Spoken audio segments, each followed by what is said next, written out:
Hi friends. மார்க்கெட்டுக்கு போனால் பெருசாக காலிஃப்ளவராக ஃப்ரெஷ்ஷாக வச்சுருந்தாங்க. சரி, நான் அதை வாங்கிட்டு வந்துட்டேன். அதில் பார்த்தீங்கன்னா நான் ஒரு கூட்டு பண்ணுவேன். அது எங்கள் வீட்டில் ரொம்ப பிடிக்கும் எல்லாருக்குமே. ரொம்ப சிம்பிளாக பண்ணக்கூடிய கூட்டு தான். டேஸ்ட் வந்து ரொம்ப சூப்பராக இருக்கும். அந்த காலிஃப்ளவர் கூட்டு எப்படி பண்ணுறதுன்னு பார்க்கலாம். செய்கிறது ரொம்ப சிம்பிள் தான். எத்தனை பேர் இந்த மாதிரி காலிஃப்ளவர் கூட்டு வீட்டில் செய்வீங்கன்னு மறக்காமல் கமெண்ட் பண்ணுங்கள். இப்போ இந்த காலிஃப்ளவர் கூட்டு எப்படி பண்ணுறதுன்னு பார்க்கலாம். பார்க்குறதுக்கு முன்னாடி நீங்கள் நம்ம சேனலில் புதுசாக பார்க்குறீங்கன்னா மறக்காமல் சப்ஸ்கிரைப் பண்ணிட்டு பாருங்கள். இப்போ நம்ம வீடியோவை பார்க்கலாம். ஃபஸ்ட்டு வந்து நம்ம காலிஃப்ளவரை கொதிக்கிற தண்ணியில் போட்டு எடுத்துக்கணும். அதுக்கு வந்து தண்ணி, அதில் வந்து கொஞ்சமாக உப்பு, மஞ்சள் தூள் இது போட்டுக்கோங்க. இப்போது தண்ணி நல்லா கொதிச்சிருச்சு. நம்ம கட் பண்ணி வச்சுருக்க காலிஃப்ளவரை இதில் வந்து நம்ம சேர்த்துக்கலாம். இதை மாதிரி எதுக்கு நம்ம பண்ணுறோம் அப்படின்னா, காலிஃப்ளவரில் பார்த்திங்கன்னா சின்ன சின்ன பூச்சிலாம் வந்து இருக்கும். அதாவது வந்து நம்ம கண்ணுக்கே தெரியாமல் இருக்கும். சில புழுக்கள்லாம் காலிஃப்ளவரில் ஒட்டிகிட்டு இருக்கும். ஸோ இந்த மாதிரி நம்ம கொதிக்கிற தண்ணியில் ஒரு 2 நிமிஷம் போல் போட்டுட்டு எடுத்தோம் அப்படின்னா அது எல்லாமே வந்து போயிடும். ஸோ அதனால் மெயினாக காலிஃப்ளவர் குக் பண்ணுறீங்கன்னா இதை செஞ்சுக்கோங்க. இப்போ நம்ம மூடி போட்டு க்ளோஸ் பண்ணிவிடுவோம். ஸோ வந்து சீக்கிரமாக கொதிச்சிடும். இப்போது 2 நிமிஷம் ஆயிடுச்சு. இப்போ நம்ம இதை வடிகட்டி நம்ம தனியாக காலிஃப்ளவரை எடுத்துடலாம். காலிஃப்ளவரை தனியாக வந்து தண்ணியெல்லாம் வடித்து எடுத்துக்கிட்டோம். எண்ணெய் வந்து தேவையான அளவு ஊற்றிக்கோங்க. நீங்கள் எந்த அளவுக்கு காலிஃப்ளவர் எடுக்கிறீங்களோ அதுக்கேற்ற மாதிரி. கடுகு உளுந்து போட்டுக்கோங்க.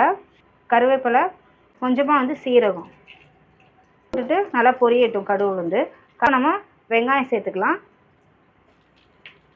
வெங்காயத்தை வந்து வதக்கிக்கிடலாம். வெங்காயம் வந்து ரொம்ப அப்படியே வதங்கணும்னு அவசியம் இல்லை. கண்ணாடி மாதிரி வந்தால் போதும். இப்போ இஞ்சி பூண்டு பேஸ்ட் சேர்த்துக்கலாம். இஞ்சி பூண்டு பேஸ்ட்டு சேர்த்துட்டு வதக்கிக்கிடலாம். காலிஃப்ளவர் சேர்த்துக்கலாம். இப்போ காலிஃப்ளவரை போட்டுடலாம். போட்டுட்டு மசாலாவுக்கு வந்து 2 மசாலா மட்டும்தான் போட போகிறேன். மஞ்சள் தூள், மிளகாய் தூள், அவ்வளோதான். மஞ்சள் தூள் வந்து நான் கம்மியாக தான் போடுறேன். ஏன்னா ஆல்ரெடி நம்ம வேக வைக்கிறப்ப மஞ்சள் தூள் போட்டிருக்கோம். அதனால் மிளகாய் தூளுமே பார்த்திங்கன்னா ஒரு 1/2 ஸ்பூன் அளவு தான் நான் சேர்க்குறேன். அவ்வளோதான்.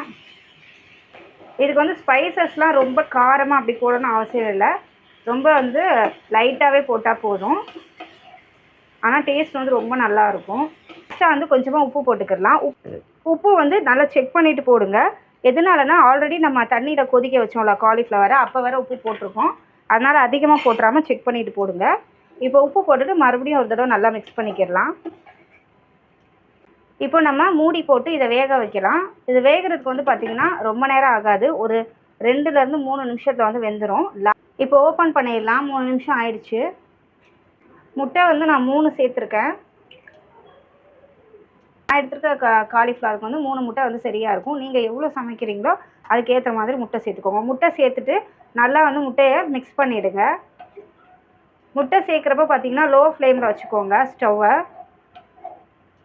லோ ஃப்ளேமில் வச்சுட்டு முட்டையை வந்து நல்லா காலிஃப்ளவரை சுற்றி வந்து மிக்ஸ் பண்ணிவிடுங்க. ஃபஸ்ட்டு க்ளோஸ் பண்ணி வச்சிடலாம். க்ளோஸ் பண்ணி வச்சிட்டோம்னா அந்த முட்டை வந்து நல்லா குக் ஆகிடும். ரொம்ப ஓவராக குக் ஆகணும்னு அவசியம் இல்லை. ஜஸ்ட்டு ஒரு 1 நிமிஷத்துக்கும் கம்மியாக வச்சா போதும். நல்லா மிக்ஸ் பண்ணிடலாம். பாருங்கள், முட்டை எல்லாமே வந்து நல்லா காலிஃப்ளவரோடு சேர்ந்து நல்லா மிக்ஸ் ஆகிடுச்சு. ஃபைனலாக வந்து ஸ்டவ் ஆஃப் பண்ணுறதுக்கு முன்னாடி நல்லா ஹை ஃப்ளேமில் ஸ்டவ்வை வச்சுட்டு நல்லா வந்து மிக்ஸ் பண்ணி விட்டுருங்க. ஒரு 1 நிமிஷம் போல். இப்படி மிக்ஸ் பண்ணுறப்ப பார்த்திங்கன்னா வாசம் வந்து செம்மையாக இருக்கும். ரொம்ப நேரம் 1 நிமிஷம் கூட நீங்கள் மிக்ஸ் பண்ண வேணாம். ஹை ஃப்ளேமில் வச்சு 1 நிமிஷத்துக்கு கம்மியாக ஒரு 2 தடவை இப்படி மிக்ஸ் பண்ணிவிட்டு அவ்வளோதான். இப்போ அதை நம்ம ஸ்டவ் ஆஃப் பண்ணிடலாம்.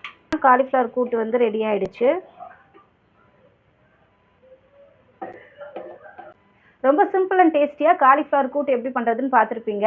இந்த காலிஃப்ளவரில் நம்ம வந்து மசாலாலாம் ரொம்ப சட்டிலாக தான் சேர்த்துருப்போம். ஆனால் டேஸ்ட் வந்து ரொம்ப சூப்பராக இருக்கும். கண்டிப்பாக ட்ரை பண்ணி பாருங்கள். உங்கள் வீட்டில் பசங்க யாராவது காலிஃப்ளவர் சாப்பிட மாட்டாங்கன்னா இந்த மாதிரி பண்ணி கொடுங்க. கேட்டு சாப்பிடுவாங்க. என் பசங்களுக்கும் இது ரொம்பவே பிடிக்கும். இந்த ரெசிபி வீடியோ கண்டிப்பாக உங்கள் எல்லாருக்கும் பிடிச்சிருக்கும்னு நினைக்கிறேன். பிடிச்சிருந்துச்சுன்னா மறக்காமல் லைக் பண்ணிக்கோங்க. கமெண்ட் பண்ணுங்கள். ஃப்ரெண்ட்ஸ் அண்ட் ஃபேமிலிக்கு ஷேர் பண்ணுங்கள். நீங்கள் நம்ம சேனலை புதுசாக பார்க்குறீங்கன்னா மறக்காமல் சப்ஸ்கிரைப் பண்ணிட்டு பாருங்கள். நெக்ஸ்ட் ஒரு சூப்பரான வீடியோவில் உங்கள் எல்லாரையும் மீட் பண்ணுறேன். Bye friends.